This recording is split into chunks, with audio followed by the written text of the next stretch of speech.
this is the most nefarious part of the Liberal government. It's the censorship program it's imposing on Canadians. You know, we've had two legislative triumphs for the Liberals already, Bill C-11 and C-18, which are a direct assault on free speech. The worst part of Trudeau's censorship trilogy is coming with the Online Safety Act. That is going to smother free speech. It's going to make disinformation, as the Liberals define it or don't define it, illegal, because the bill will not have a clear definition of disinformation. It will be up to the government to decide what disinformation is. But here's an interesting aside. You remember the Ethics Committee? You remember the Ethics Committee, the foreign interference and the threats to the integrity of democratic institutions, intellectual property, and the Canadian state. Report in the Standing Committee on Access to Information, Privacy, and Ethics. They just released their report. Totally overlooked by most of the media. Totally overlooked. Totally, because what did they talk about in this report? Was it about China or Chinese election interference? No. The government can't hold online platforms accountable for publishing false or misleading information, and that it develop policies to support the media ecosystem in communities and linguistic minority communities not represented by mainstream media to ensure that vulnerable communities are not victimized. So let's hear what these people said. These people, you won't find larger idiots anywhere. They want to talk about censorship. It's not about stopping China. It's not about keeping China out of our elections. They have made this committee about censoring online platforms. And you'll find out they don't just mean social media, because they let the cat out of the bag. When you listen to this interview here, this news conference, they actually reveal that they're going after every media outlet that's online, and they want to punish them for putting out information they don't agree with, because they say is not true. So this is really, really dangerous. Let's listen to this. This is a Liberal and a Bloc member talking about how much Canadian media needs to be controlled by the state.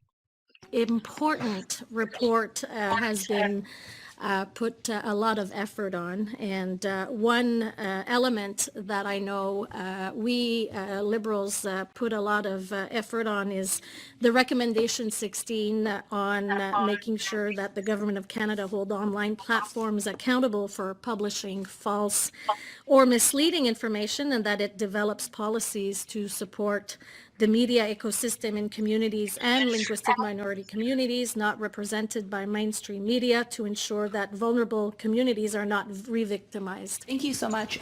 You mentioned online platforms. I'm assuming you mean social media companies. I guess, how will you hold these online platforms accountable for publishing false or misleading information? The how has not been determined yet, but I assume that we'll have to have boxing gloves. If I look at what's happening in other area, for instance, with local. Did you just hear this Bloc co-chair? And what in the hell is a Bloc member doing as the co-chair of this committee when they don't give a damn about anything outside of Quebec? But this guy is dictating censorship policy for all Canadians? That's why they called him blockheads. So here he is, the co-chair, and he says they have to put on boxing gloves to get the media. Just listen to this. It's incredible. Medias, you know, at some point, companies will have to understand that they're actors and they're not the government. So I think that will take a firm position. That's what Europe did, and I think that's what we'll have to do here. We're not into the how at the committee. We're into the why. But nonetheless, I think. What happens online is basically shaping society, and if we're not acting in a decisive manner, it will shape it. It will shape society to the bottom. And all right, so if we're not in a decisive manner, what does that mean? So the media are only actors, and the only thing that matters is the state. It's the government that's in control, and they're going to be in control of your speech. That's what this blockhead is saying. If you don't even have to listen that carefully, that's what this blockhead is saying. That we have to act. And then the Tories, they released their own dissenting report, and I believe this recommendation is the only one they disagreed with. They view that it's going to stifle Canadians' freedom of expression. I guess how are you concerned about that as you target social media companies and monitor what's published online? Well, we obviously disagreed on this one. The freedom of expression is often brought forward, but this is not what we're talking about. Actually, we're not censorship and freedom of expression are not the same thing. I mean, they're not the opposite. So, all right, so censorship, freedom of expression are not the same thing. Yeah, I know. Apparently, you don't seem to get that, but he doesn't think they're opposite things either. So censorship? No, no, no, no, no. That's got nothing to do with your freedom of expression. How stupid is this man? And how stupid does he think we are? I don't think that holding media companies accountable has anything to do with freedom of expression.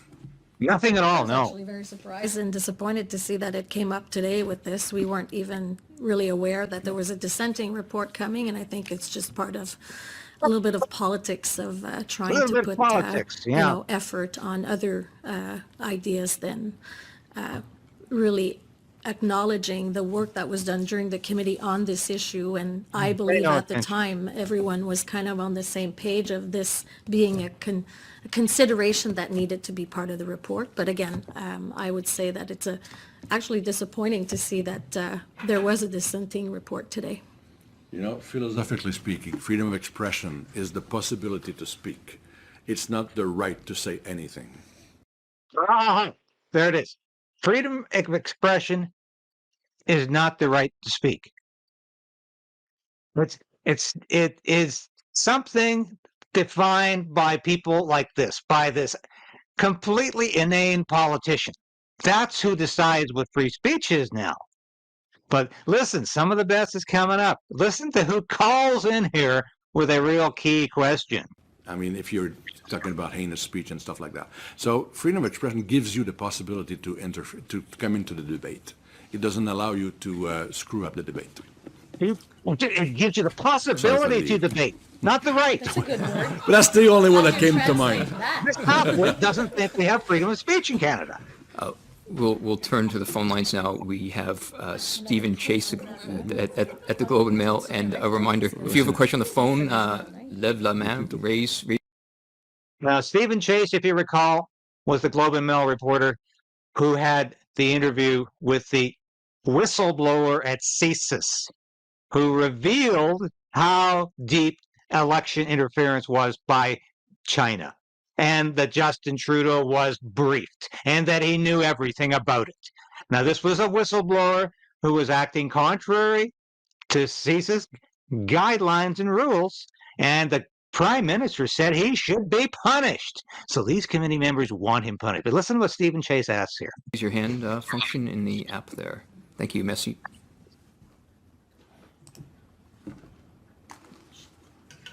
Oh. Hi, Steve Chase here. I just wanted to follow up on my colleague's question. What do you mean by online platform? Are you talking about Google and Facebook, or are you also talking about cbc.ca, globemail.com, etc.? In the committee work, we did not specify, but what we had in mind were the Facebook, Google's, Instagram of this world. Now, that doesn't exclude anything at this point, and we have to look into it. When we say online, that's anything that's online. Whoops. Yeah. Whoops. They didn't discuss it too carefully, but online means everything that's online. So he answered the question, actually. That means everything. New media, legacy media, social media, everybody is going to be impacted by this censorship. And you say something the government doesn't like, that they say is disinformation, they'll get you. They'll punish you. They'll go after you. And this is what these idiot politicians are proposing. And my God, we better listen to them. We better listen to what these people are saying, because they're serious. They want to silence us. They're not kidding about this. They want to silence us. And this is absolutely insane.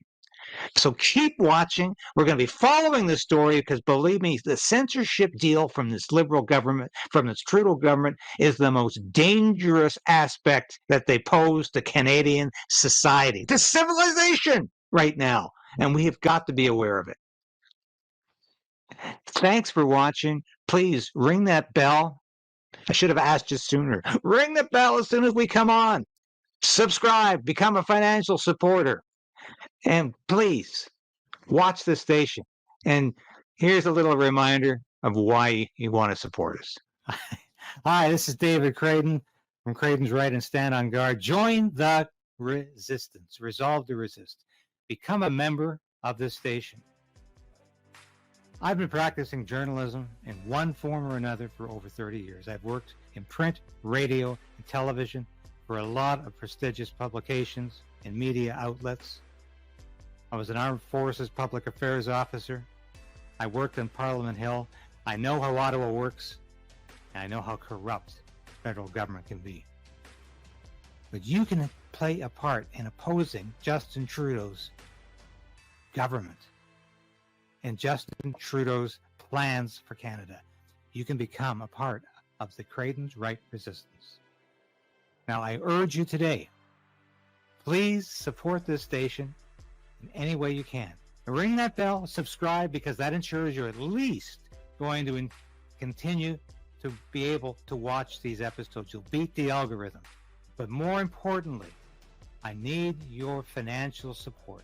I hate to ask, but that's what I'm doing. I made a decision to pursue independent media because I believed it was the best possible route for me to take as a journalist and as a concerned citizen of Canada. So you can become a part of that.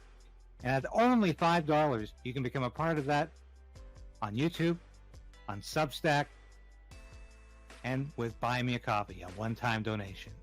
But I need your support. And from the bottom of my heart, I thank you. If you've already done that, if you're already supporting the station, thank you. But if you haven't, make that decision today.